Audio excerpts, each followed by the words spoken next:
안녕하세요. 보타임의 미국 소식입니다. 4월 20일 헤드라인 뉴스를 전해드리겠습니다.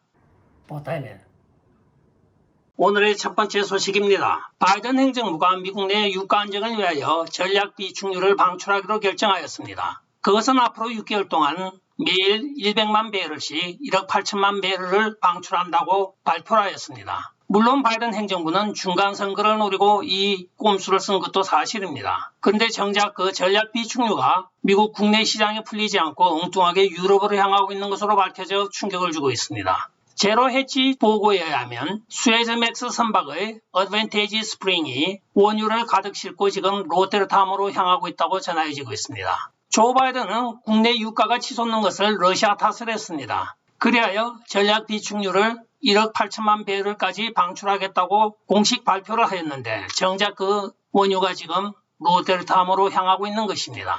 다음 소식입니다. 손목에 이식한 마이크로칩인 월렛모어가 비접촉 결제를 위해 디지털 지갑과 함께 작동을 하는 시스템이 오늘 시판이 되고 있습니다. 이 마이크로칩은 퓨어리스트라고 하는 앱과 함께 작동을 하며 이 칩을 씹는 임플란트 절차는 약 4분밖에 걸리지 않는다고 하고 있습니다. 또한 이 임플란트는 약 299불에 대중에게 제공되고 있으며 영국과 폴란드 합작회사인 월렛모어라는 회사에서 시판하고 있다고 오늘 전해지고 있습니다. 1998년도 최초의 인간에게 이식되었던 칩 이후로 상업적으로 이용 가능해진 것은 지난 10년에 불과합니다. 오늘날 드디어 칩에 의한 비접촉 결제 시스템이 인간에게 이식이 되고 있습니다. 다음 소식입니다. 몬타나주 뉴슨 법무장관과 두개주의 법무장관들이 조 바이든에게 보낸 서신에는 조 바이든이 2021년 취임하자마자 취소한 키손 엑셀 파이프 중단은 대통령으로서의 권한을 초과한 법령이라고 하여 소송을 제기하였다고 오늘 발표를 하고 있습니다. 또한 뉴슨 장관은 당신이 몬태나에 있든 버지니아에 있든 우리는 상관이 없습니다. 모든 소비자들이 이 조 바이든 행정으로 인하여 고통을 받고 있기 때문입니다고 이야기를 하고 있습니다. 또한 파이프라인을 감독하는 회사인 TC에너지는 작년에 조 바이든을 상대로 150억 달러의 손해배상 청구를 지금 하고 있습니다. 그 고소장에는 나프타, 즉 북미 자유무역협정 위반 혐의도 같이 포함이 되어 있다고 오늘 전해지고 있습니다. 다음 소식입니다. 조 바이든의 장래 희망이 또 하나 나왔습니다. 2024년 자기가 대선에 다시 도전을 하여 도널드 트럼프 대통령을 다시 물리치겠다고 호언장담을 하고 있습니다. 이 소식은 바로 일전에 버락 오바마가 백악관을 방문했을 때 한 이야기로 전해지고 있습니다. 그러나 지금 미국 전체 여론조사에서 조 바이든과 도널드 트럼프 대통령을 2024년에 붙으면 누굴 찍을 것입니까 했을 경우에는 5%나 뒤지고 있습니다. 2024년도에도 아마 미국판 매크로를 기대하는 모양입니다. 조 바이든의 야무진 착각은 바로 그의 측근의 발표에서 나옵니다. 조 바이든은 민주당에서 유일하게 도널드 트럼프 대통령을 이길 수 있는 사람은 자기밖에 없다는 착각에 빠져 있다고 합니다. 다음 소식입니다. 조 맨신 민주당 상원 의원이 지금 미국과 이란 간의 핵협정에 대하여 우려를 표명하고 있습니다. 화요일 안토니 블링컨 국무부 장관에게 보낸 그의 서한에는 이란 핵 합의에 대한 우려를 표명하였다고 폴리티코가 전하고 있습니다. 그는 유일하게 이란 다자간 핵협정에 대하여 반대를 하고 있는 민주당원이기도 합니다. 온건파 민주당원으로서 그가 밝힌 바에 따르면 과거의 실수를 다시는 반복하지 않기 위하여 나로서는 최선을 다할 것입니다. 그리고 이 이란과의 핵협정을 나는 무조건 반대합니다고 이야기를 하고 있습니다. 그는 또한 이란 혁명수비대인 IRGC를 외국 테러단체에서 제외하는 것은 반대한다고 밝힌 민주당원 의원들이 합류를 하고 있습니다. 민주당에서도 소신 있게 이란에 대한 제재를 계속해야 된다는 의원들이 다수가 있습니다. 다음 소식입니다. 오늘 법원에 제출한 잔드름 특검의 서류에 의하면 마이클 서스맨이 러시아로부터 왔다는 그 모든 서류가 거짓임이 드러나고 있습니다. 실제적으로 CIA가 그때 당시에 벌써 모든 데이터를 사용자가 직접 만든 데이터라고 메모한 것이 오늘 증거로 제출이 되었기 때문입니다. 마이클 서스맨은 지금 수정헌법 5조를 들어서 일사부재리 원칙 또는 불기소 처분 원칙 등을 들어서 이 신청을 하였지만은 연방판사가 거절한 바가 있습니다. 마이클 서스맨이 도널드 트럼프 대통령 러시아 게이트로 제출하였던 모든 서류들이 외부에서 입수된 것이 아니고 사용자가 만든 서류라는 것이 오늘 CIA에 의하여 확정이 된 것입니다. 따라서 그 변호사는 사법처리 대상에서 제외되기가 힘들게 됐습니다.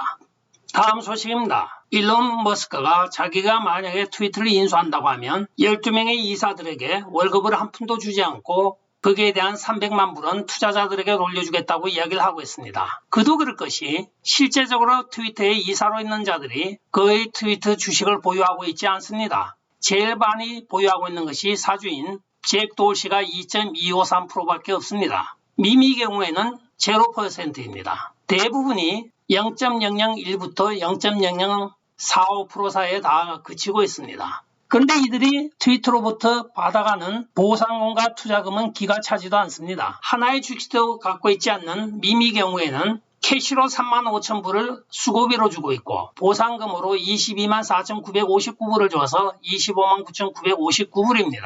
대부분 보면 월급이 10만 불 또는 3만 불 이렇게 되어 있지만은 회사 보너스가 22만 불 내지 29만 불로 책정이 되어 있습니다. 12명에 대하여 전체를 다 더하면 바로 딱 300만 불이 떨어지는 것입니다. 또한 이 이사들은 트위터의 경영을 어떻게 하여 이익을 많이 올려서 그게 배당금을 받아가는 것이 아니고 언론을 통제함으로써 뒷돈 챙기기에 바쁘다고 오늘 전해지고 있습니다. 한편 트위터는 지난 주말 일론 머스크를 막기 위하여 독약 처방을 내렸습니다. 일론 머스크가 14.5% 이상 투자를 못한다는 독소조항을 만들자 일론 머스크를 지지하였던 아폴로 사모펀드에서는 자기들이 주식을 사서 일론 머스크와 합작을 하겠다고 지금 밝히고 있습니다. 최근에 불거지고 있는 트위터의 인수로 인하여 미국의 여러 가지 자유시장 경쟁에 의한 투자법이 엉망이 되고 있습니다.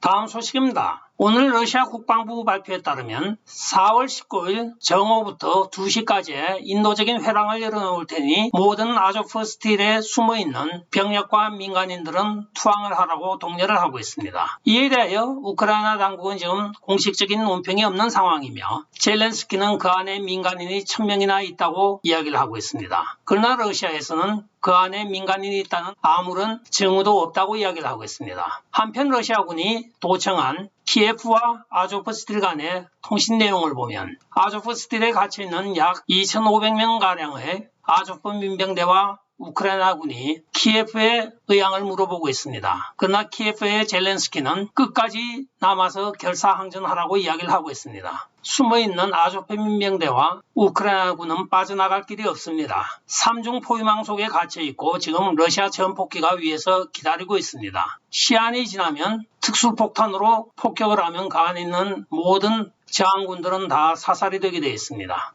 다음 소식입니다. 스티브 스칼리스 의원이 국토안보부에 이코 헬스 얼라이언스와 피를 다시하게 대하여 조사를 하라고 요청을 하고 있습니다. 이들은 바로 우한 기원설에 대한 코로나 바이러스를 감추기 위하여 계속 딴짓을 하였고 또한 결과적으로는 이들은 미국 정부의 연구 자금을 받아 실제적으로 연구 결과는 우한에서 얻어서 보고하였던 것으로 나타나고 있습니다. 또한 이들은 연구 보고 시한을 넘긴 적도 여러 번 있어 실제적으로 정부 보조금을 받을 권리가 없었는데 서류를 변조하여 받은 것까지 드러나고 있습니다. 이 콜라이언스는 바로 그게 닥터 파우치가 있고 피르 다시악은 여러분들이 잘 아는 바로 그 악당입니다. 이 둘이 전 세계인 또는 미국인을 상대로 엄청난 사기를 쳤던 것입니다. 이에 13명의 공화당 하원 의원들이 당장 이들에 대한 수사를 하라고 국토안보부에 지금 공식 사안을 보냈다고 오늘 밝혀지고 있습니다.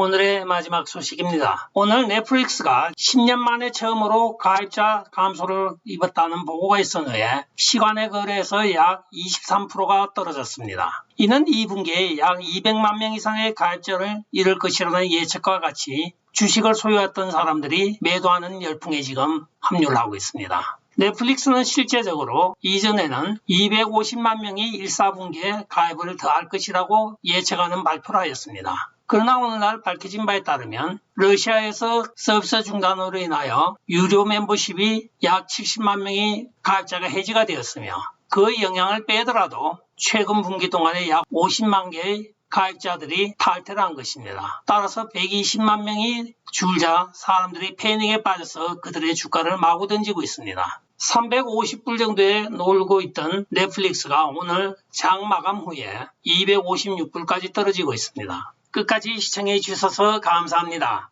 좋아요, 구독, 알림 그리고 공유 부탁드리고 댓글 많이 부탁드리겠습니다. 안녕히 계십시오. 바이.